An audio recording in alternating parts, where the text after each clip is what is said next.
Hi. Hey, Can you hear me okay? Seems like you yeah, can. how's it doing? Okay. It's good. Let me turn this up a little bit.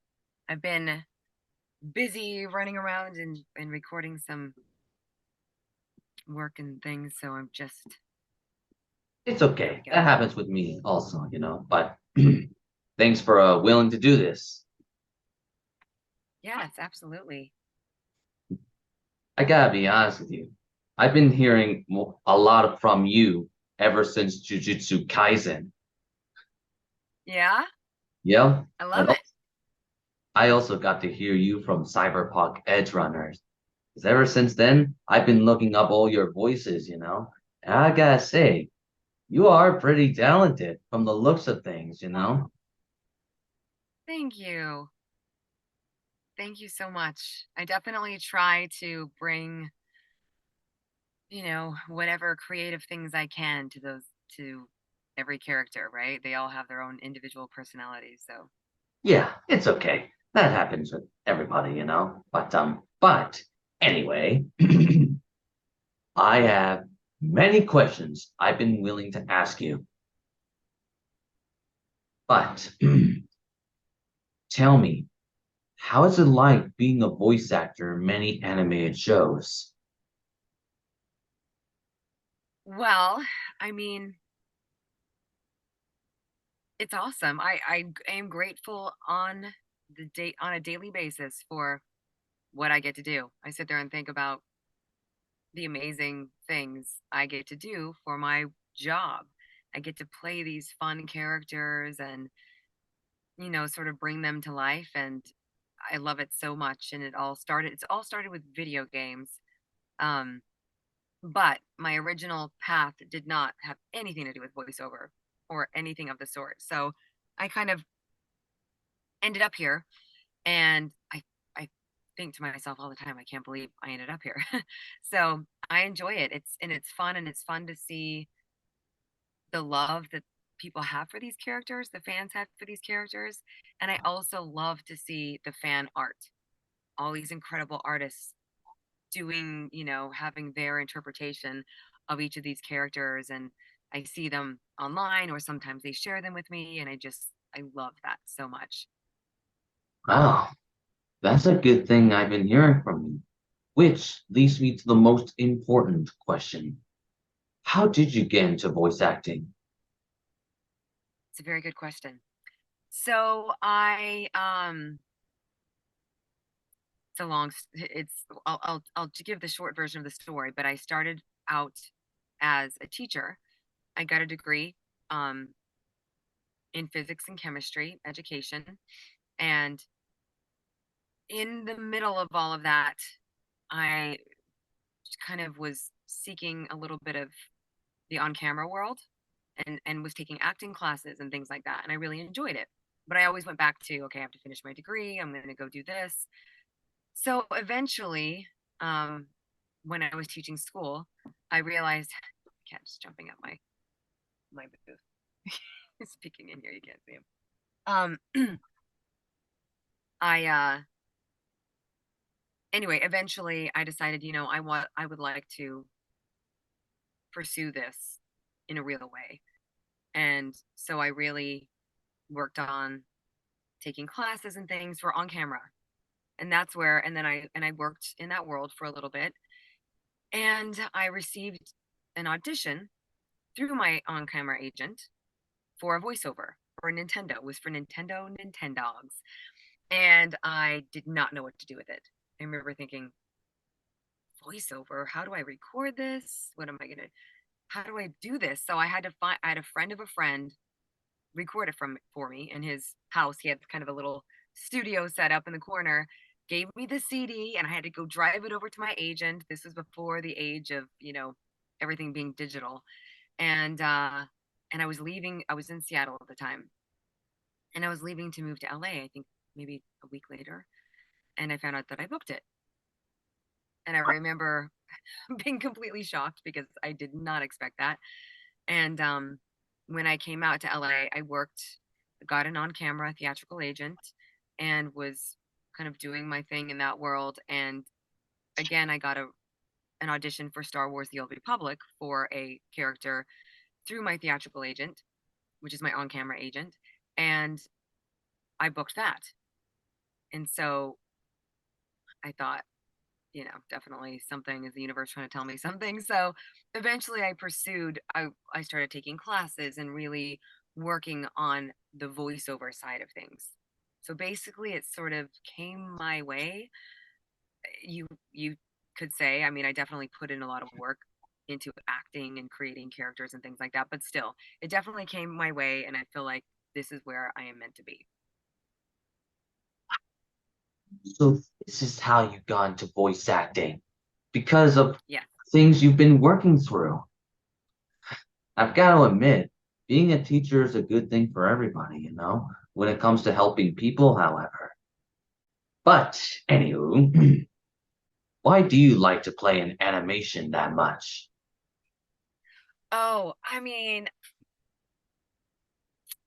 I love everything that I get to do, whether it's doing promos or commercial or narration. And then, of course, video games. I love the fact that I get to do all these different things because some of them are being, myself and more natural and trying to talk about a product. And sometimes it's me completely doing a character. Sometimes the characters are close to just me. My character is Zargala that's in the Raid Shadow Legends those commercials universe. That's definitely very much just me being like my vibe. But then you get into Dorio or Hanami, these are like these really tough or big, bold, just um larger than life characters. And I just really try to bring in the strength. So it's just so much fun to play around with that and embody a different character. In my real life, I try to be kind and nice and all the, the things that hopefully most people try to do. But when you get to play some sort of, you know, devious character or some, kind of badass character, it's super fun to embody that. Something that maybe isn't me in real life, but I get to still play around with it and have fun with it. And there's no repercussions. So of being evil or something. Ah, I see. But Yeah. anyway, I got so many questions about the characters that you've been playing in anime shows and video games. But anywho, the question is this. What was your first ever character that you ever played in animation? It was well, video games. Is that my as far as characters? So my first character that I ever did was Sergeant Jaxo in Star Wars: The Old Republic. Sergeant That Castle. was Sergeant Jaxo, Jaxo. Oh, okay. She had a really cool storyline. So it was a situation where basically the player had to either save her and hundreds of people would be killed by saving her, or sacrifice her and save the other people. But I know I've had players reach out and tell me they were so attached to my character that it was such a hard decision. It seems like it would be somewhat easy, 200 for one, but because they were so attached, it was really, really difficult for them to make that decision. So that was my first character. I was so nervous going into that um, game. Will Beckman was my director, and he was so kind and led me through it, walked me through it. And I've here and there kept in touch with him since. Obviously, that was the very beginning of my career, but um, we got through it. And now I listen back, and obviously, being my first character, there are things that maybe I would have done differently, but I think it all works out. I think that worked for that character too. Sort of the vibe that I brought in. There's definitely, I don't know, a freshness to her, but it was a lot of fun. I loved it, and I think it was a 3-year project. I couldn't talk about it for a very long time. I see. So that was your first ever character you played as. Because I just need to know just in case if I ever make a voice showcase of you, I just need to make sure about the chronological order, in Oh which you yeah. told me, and now I know. And now I you know. should thank you for that. You're so welcome. Yeah. But anywho, this is for anime fans, but in the show Baki Hamna, what was your Mhm. favorite part about playing the character Maria? I loved when I first when they first talked about to me about this role. I wanted to do a little research, which I often do, into seeing how the fans feel, because oftentimes you know the project exists already in Japanese. So, and I saw that she's not just she has a lot of strength to her, and she kind of wears the pants in that relationship, obviously. And when they were directing me, they told me they wanted to present her as maybe like a Kathleen Turner vibe. I don't know if you know who that is. She's has a beautiful voice, and she's done lots of on camera and voice work. But they wanted to have a little bit of that, um, I guess, sultriness, but power.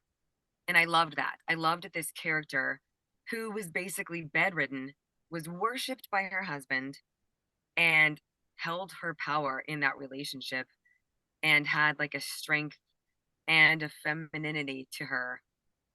I loved the way, the approach to it all. I love the way it was written that way for her to have that sort of strength. And also when we were working on the dub of it, they wanted to present her in this way. Wow.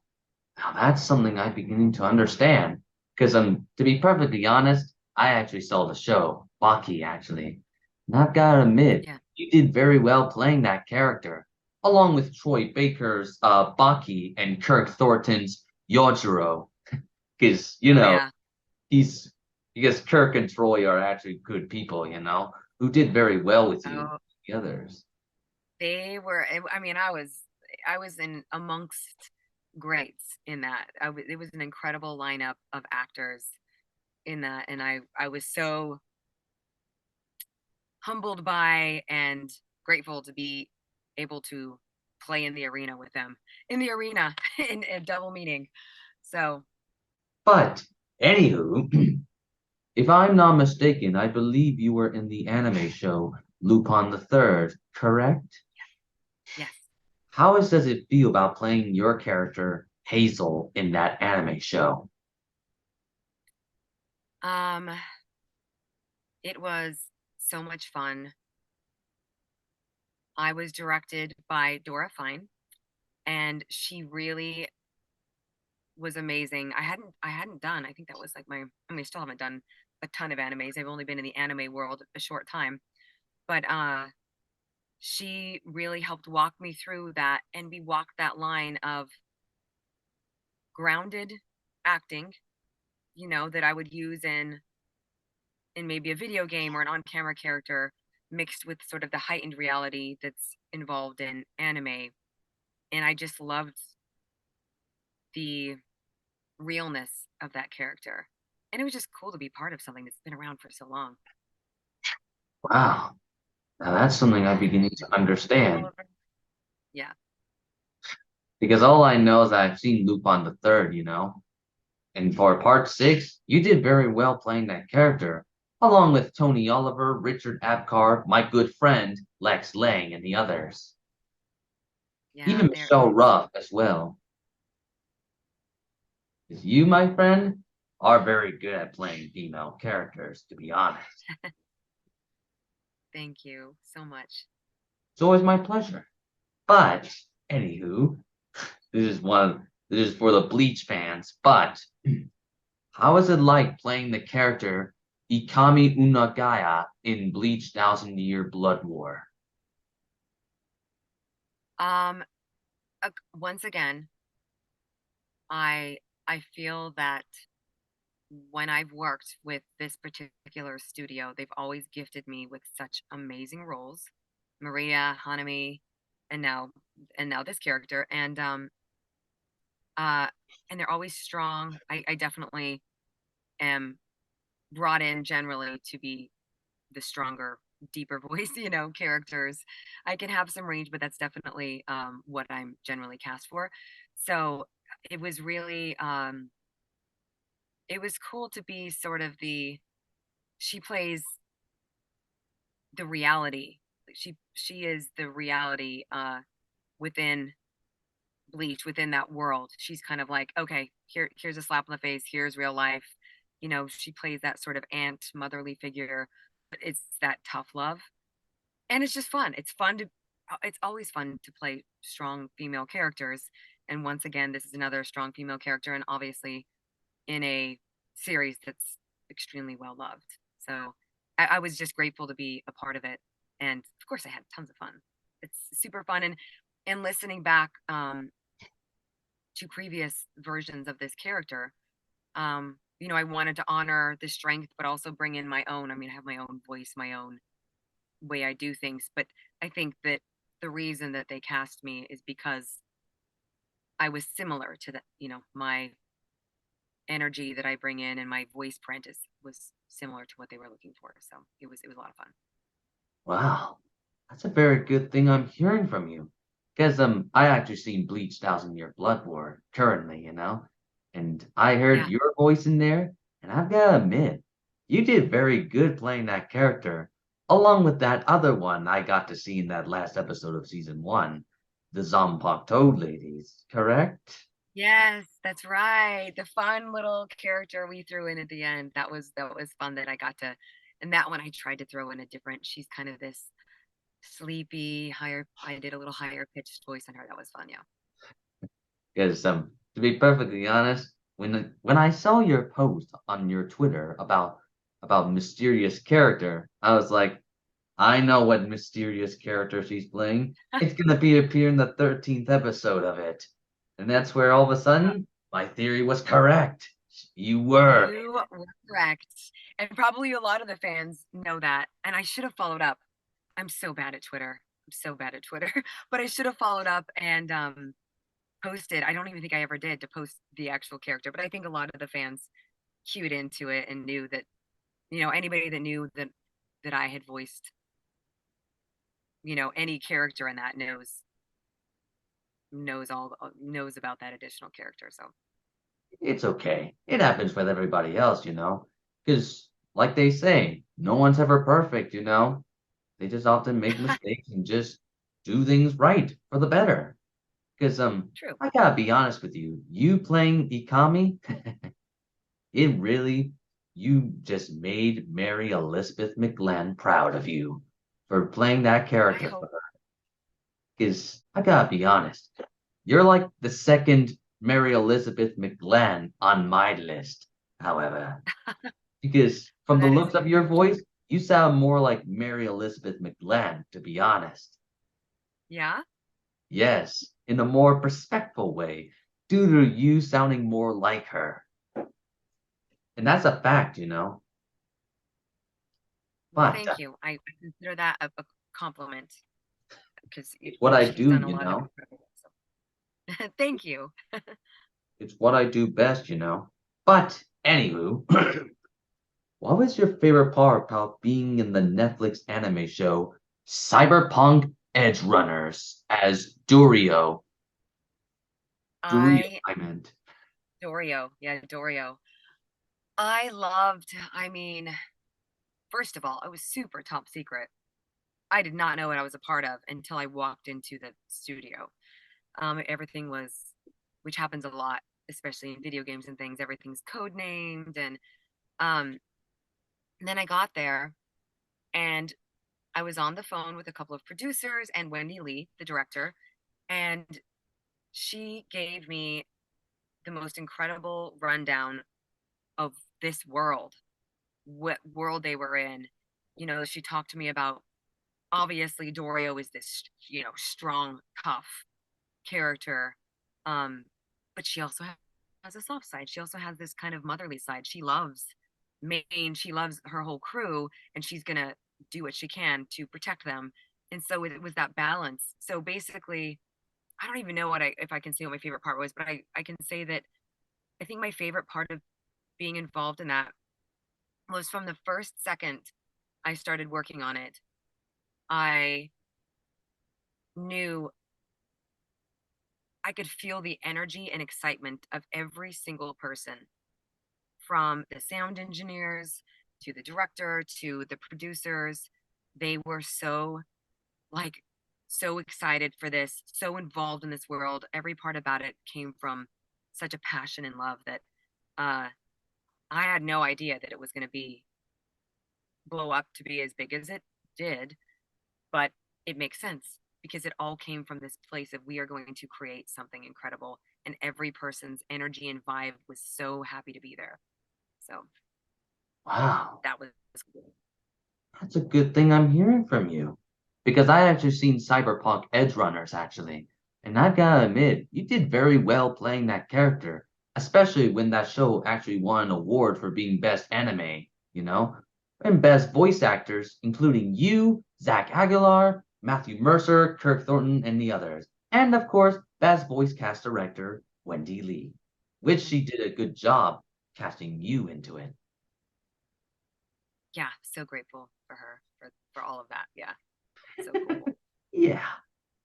But anyway, this is for the Jujutsu Kaisen fans. But Okay. what was the biggest thing when playing the character Hanami in Jujutsu Kaisen? So that was basically my first ever anime character. I had done a little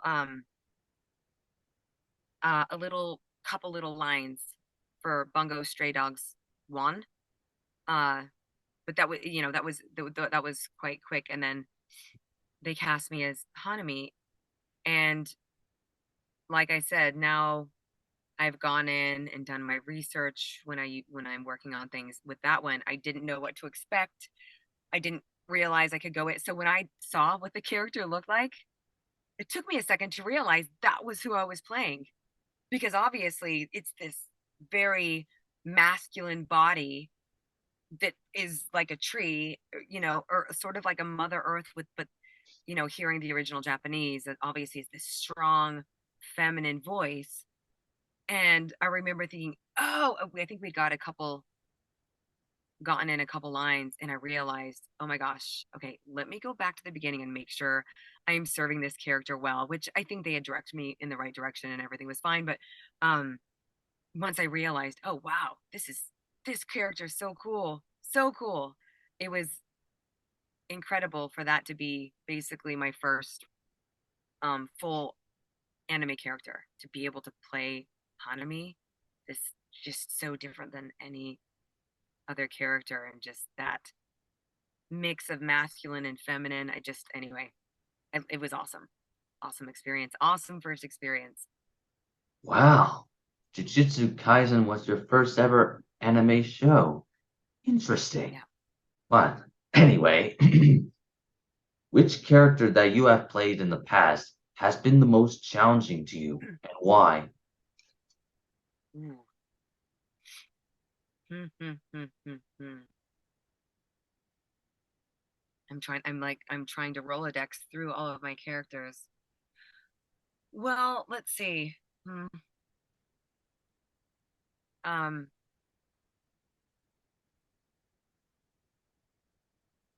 a lot of the time, most of these, not all of them, but well, I guess not. Some of them I have not, but audition. So when you're auditioning for something, you kind of know what you're getting into because you've auditioned for it. They've selected you for the role. Sometimes you've had a callback, so you know generally what you're going to be doing when you get on the mic and record with them, because you've already showed them what you can do. They like it, and you're going to keep going with that. It's definitely more of a challenge when I get in and I have to create the character right there by looking at everything, hearing the story, um, which is what happened with Hanami.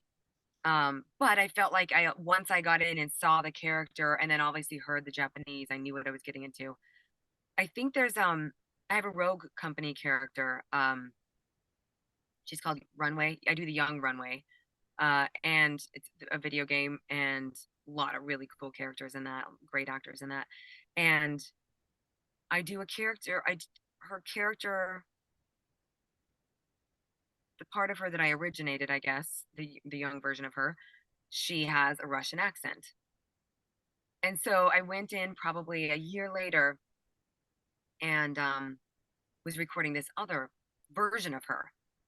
it's a skin that you can get, and it's kind of this. She turns into this crazy bunny ears. Oh, I mean, it's so she looks completely different. But I didn't know any of this going in, and all of a sudden, I'm practicing listening to Russian on my way in, trying to make sure the dialect is in my brain so I can. And then when we started, they told me, no, no, no, no, this is totally different. She's kind of crazy. So I sort of went with this Harley Quinn vibe. So I think things like that are things you have to be ready for as an actor. But I instantly thought, okay, I have to get all the Russian out of my head. This is not the same at all, even though it's technically the same character, but it's very different. Might may as well be a different character. Um, and so I had to jump into that 180 voice print or you know accent change, all of the above, and just a complete vibe change with this character on the fly, and had to just get into that other character, and we did, and it was so much fun. And Jamie Mortellaro was my director on that, and I've always loved working with him. He's somebody that from day one I felt like I'd known him for years, so it was cool that I was in under the direction of somebody that I was really comfortable with. So I was, as I was working it out, he was there saying, yeah, yeah, yeah, let's do this and let's play with this a little more. So it was fun. It was basically just, yeah, creating the character in a way. It was something I sort of had in my back pocket, but it was something that I needed to pull out on the fly when my brain was on a completely different track. Wow. So that's what's most challenging to you. Everything that you've been doing is all in the sake of making you look awesome. Yeah. But anyway, well, it was so nice talking to you, Mary.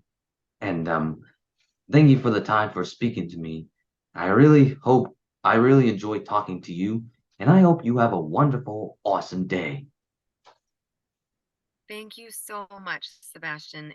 Thank you for thinking of me. Thank you for taking this time, and it's an honor to have met you. Yeah. Thank you. If I ever make my own show, I'd be gladly to bring you into my show when I have the chance to be a voice actor and writer. Also, because I put you on my list for the voice actors to appear for my show in the future when the time comes. I love it. I would Oh, be honored. yes. Yes, you will. Yep, I would love to do that. I'm very glad you say that, And to be perfectly honest, you really are one of my favorite female voice actors I've ever met. Always will Oh, be. thank you so much. That means a lot. Thank you. It's always my pleasure. Well then, Mary, I'll be seeing you around through social media, my friend, and I hope you and your niece have a wonderful life. And Thank hopefully I you. see you in voice acting career. Yes, hopefully lots more of that. Yeah. Well then, Thank you so much. you and I should thank you too. Well then, bye. Bye. Bye.